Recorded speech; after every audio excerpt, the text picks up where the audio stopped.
Okay, so this session, forewarning, it's a very tough topic. It's a very real topic. Very excited to have Scott and Earl with this fireside chat. But just setting the stage that there could be an emotional trigger, and that's okay. That's good. But if you do need to leave the room, we respect it. We understand. One of the biggest things, there is some Kleenex on the table if needed as well. We have some up front. But yeah, very, very grateful for this opportunity. So this session is Has Humboldt Been Forgotten? So a fireside chat with PTTAC founding member Earl, as well as Scott Thomas. So Earl has been involved in the trucking industry for nearly 35 years. In 2001, he opened Maximum Training for the trucking industry with a mission to help provide quality drivers in our ever-growing industry. As a founding member of PTTAC, he is dedicated to help better our industry. So a big round of applause for Earl, please. And before I introduce Scott, I asked everyone to stand, please. Having Scott here, it means a lot. It means a lot to all of us. Very grateful for this opportunity for my journey too, so thank you, Scott. So Scott lost his son, Evan, in the Humboldt Broncos bus accident in 2018. He'll be turning 26 this year. He's been an advocate for a healthier trucking industry and safer roads ever since. Sorry. So his passion for helping others is foundational in his work as a chiropractor, governor of the Saskatoon U18 AAA Blazers, a scout for the Edmonton Oil Kings, and throughout his family. His daughter, Jordan, is naturally following in his footsteps to become a chiropractor too, which is amazing. So the session comes with a disclaimer, like I said. It is going to be emotionally triggering to some, and that's okay. If you do need to take a break, please, we understand. And please, let's give a warm round of applause for Scott Thomas.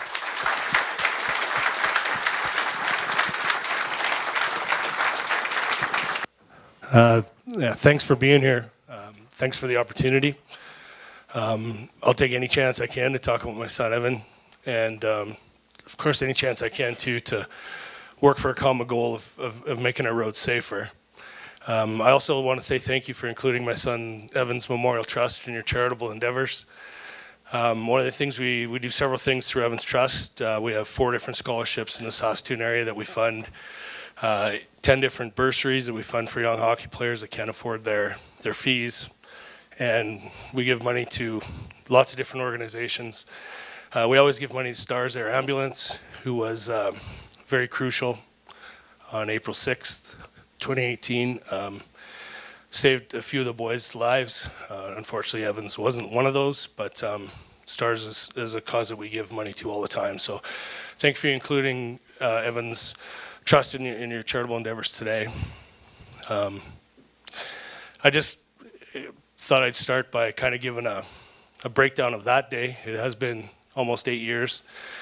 And of course, in Saskatchewan, it was big news, and it was big news across the country. And I know we've got people from coast to coast here, and some of the details maybe don't reach everybody. But in an effort to open up the discussion and give everybody some common ground before Earl and I start our chat, I just thought I'd kind of talk about that day. Evan was 18 years old and started his first season with the Broncos, and they had a great year. They're in the playoffs that year. They're down 2-1 and heading up to Nipawin for Game 5. They're down 3-1, heading up to Nipawin for Game 5. On a bus, they went through Tisdale, headed north on, I forget the specific highway numbers, but heading north. And I was about an hour behind the bus. My friend Cal Hobbs and I were driving up. His son was a goaltender for the Nipawin Hawks, and we're driving up together. And we're about an hour behind the bus, and we made a left turn. We were coming through Melfort, made a left turn up through Gronlid, and we were going to go around that way. And all of a sudden, 3 ambulances go flying by us on the left-hand side, and Stars goes flying overhead. And I'm thinking, God, that can't be good. There's only a few vehicles that can elicit that kind of response from emergency services, and come around the corner, and we pull up to the crash site, and there's a barrier there, and authorities stop us, and there's 6 families lined up at this barrier, and you can see the front of the bus is ripped off, and there's carnage everywhere. There's lights flashing everywhere, and the front of the bus is gone. And I knew where my son would have been. He was a rookie on that team, and I knew he roughly would have been sitting at the front of the bus. And of course, you're trying to get there, and they won't let you, and it's everything you want to do to get there to help, and the authorities wouldn't let us, so they took us all to a church in Nipawin, and we waited and waited and waited. And at 10:30, 11 o'clock at night, they took the families into a back room, and the RCMP came in and said, we don't know how to do this. We don't know, but this is what we're going to do. We're going to read off a list of players' names that we know are in the hospital. And if your son's name's not read out, that means he's still at the crash site. So they read out the names, and my son Evan's name wasn't one of them. And he passed. Unfortunately for Evan, he was standing at the time of the accident, and now we know. Coming up to an intersection, and a commercial truck carrier was coming at a 90-degree angle with multiple stop signs. Blew through all of them. Blew through all the stop signs right in front of the path of the bus. Bus T-boned the semi. I think everybody's seen the pictures of what happened after that. But my son Evan was standing, and he would have flew forward and probably hit the semi and suffered multiple skull fractures on the right side of his body, of his head. Every other bone in his body was intact. We actually found his cell phone later, and there wasn't a scratch on his cell phone, but his skull was fractured. He died at the scene. Dealt with the aftermath of that the next few weeks. In July of 2018, Jaskrat Singh Sidhu was charged with multiple counts, dangerous driving causing death, dangerous driving, criminal negligence causing bodily harm. He pled guilty. Saved us a trial. Pled guilty to every charge. So we didn't have to go have a trial. But the next big event was March of 2019. They had a victim impact and sentencing hearing in Melfort, and Mr. Sidhu pled guilty there. All the families had a chance to give their victim impact statements, and so we did. And at that hearing, eventually, Mr. Sidhu was charged with, or he was sentenced to 8 years in jail, which he served about 2.5, 3 of those, and now he's out, living in Calgary still. He is supposed to be expedited or sent back home. He has one appeal left to the federal government, but that's where we're at right now. I'm thankful for the opportunity to speak here today, and I know I'm speaking to a group of very motivated people.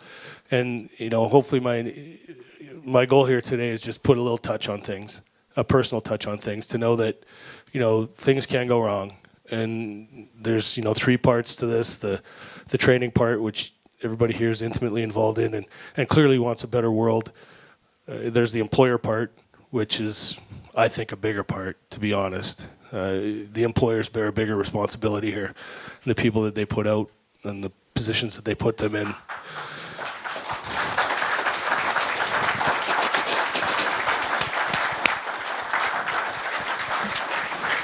And then also the oversight and regulation. That's a continued message here today too.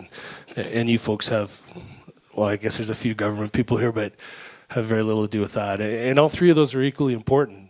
And unfortunately, in our Broncos case, all 3 of them went wrong. All 3 of them went wrong.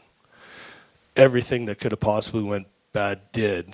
And I've said, you could try and recreate that scene if you're making a movie of that scene without CGI and AI and all these things, with good old-fashioned actors. You would have to do that scene 1,000 times before you could get it to play out like that. 1 mile an hour difference on either part of those drivers, if there's one more person at the four-way stop in Tisdale, if there's so many factors, it just, you couldn't create that if you tried. But it happened. It's just a horrible consequence of chaos, and 16 people lost their lives, and it can happen. It could happen again if we're not diligent in what we do. SGI mentioned in the beginning that they met with all the families, and then Melt got introduced and pushed really hard, and it became mandatory. It was a little mixed up in the beginning. It started getting better as the time went on, but let's not let the Broncos accident be forgotten.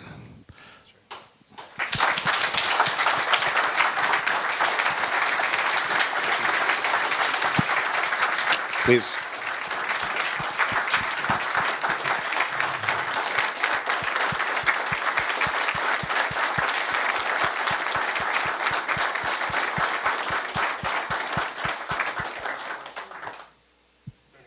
Are you staying for the day, or? Yeah, I'll be around. Actually, I'll be here tomorrow too. Okay. My flight doesn't leave till 6 tomorrow. Awesome. Thank you, Scott. Thank you, Earl. Please do continue to have this conversation. Scott will be here till end of tomorrow, so during the lunch break, let's definitely make sure that, we reach out to him. Thank you again very much. Round of applause, please.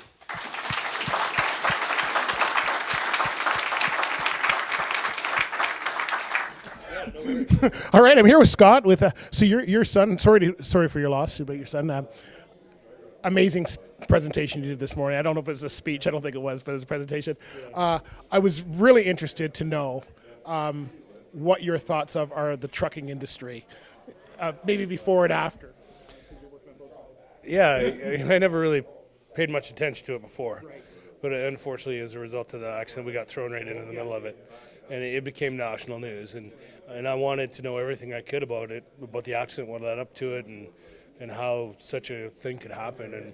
And of course, in the 7 or 8 years that have passed, I've gotten to know a lot more about it, a lot more about the training part of it, the employer part of it, the oversight part of it. And like the other Mike said today, it's unfortunately still a case of whack-a-mole. It's one problem pops up, you put it down. Another problem pops up, you put it down. But everybody that's here this weekend is trying to create a better situation. Yes.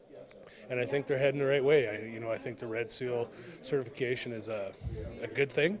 I think it sets a national standard that everybody has to aspire to get that. So I think there is movement forward. However, there's still a lot of work to do, and it is an imperfect system. And we can always aim for perfection, and at least I think it's starting to head in that direction. Right. I know when it came out. I'm from Ontario. We saw the news clipping. We've been following your story very closely in Ontario as well, and I'm not sure. I'm so glad that you gave remorse to the driver that did it. I know he didn't mean to do that, but I mean, you have every right to be angry if you want to be. But I thought they really should be using him to go and talk to people as part of his sentence, to go to talk to all these training schools and say, here's what I did wrong, or here's what I look. What are your thoughts? Yeah, what he should be doing, I guess. I've actually had that conversation with other people that, would I be willing to sit with him on a stage and talk about it? And yeah, I would. Because I do think that, there's a responsibility on his part, and quite honestly, the employer's part, to talk about where the system failed, how it went bad. But clearly, it was a bad employer that put him in that position. And, unfortunately, I think Mr. City is going to be deported as a result of the sentence and all that stuff. So that wouldn't be an option for him. But I kind of thought it would have made sense at the time, too, to stand up in front of people and be accountable. He always has been accountable. He wore it right from the start. He declared guilty, he accepted his guilty plea. But I think there would have been some value into trying to make the world a better place. So the community of Humboldt. Do you live in Humboldt? No, I'm from Saskatoon. Oh, okay. So what's the communities? What are they doing? I know they're keeping it alive through things we see in the media and stuff, but in the trucking industry, what are their thoughts? They can't all be like you. I know there's some that are not, Yeah, it's a it's a interesting situation. I've said the scope of the tragedy has been a blessing and a curse in a lot of ways. A blessing and in a sense that we got to go through it with other people. A lot of people going through the exact same thing. But on the other side, you got 29 families going through it, and nobody reacts the same in the same situation. Everybody reacts differently. There's no right way. There's no wrong way. It's just everybody has their own way. And this has been the path that we've chosen. But, I mean, there's no blue book for dealing with grief. And everybody has a different reaction, and I respect every one of those reactions to it. But there's certainly been a wide range of reaction and still a different path for everybody going through it, for sure. Have you been doing a lot of these kind of presentations at different functions? I'm not familiar with all the stuff going on in Alberta, but is this a kind of an invite only, or is this part of your thing to say, this? I'm going to make sure that this industry gets fixed? I haven't done a lot of it in recent years. I just recently met Earl Dreger, who's one of the founding members here, and he gave me the opportunity to come speak. And I've always said I will gladly speak about my son, about everything that happened, and then if I can make the world 1% better and 1% safer, I absolutely will. It's not something that I actively seek out, but if the opportunity comes to me, for sure, I'll be a part of any speaking arrangement that I get to talk about Evan, for sure. Well, there was a tear at the camera eye this morning, so thank you so much, Scott, for what you're doing and all the things you're doing, and I really appreciate you taking the time, and your message will live on. I can guarantee you that. Thanks so much. Thank you, buddy.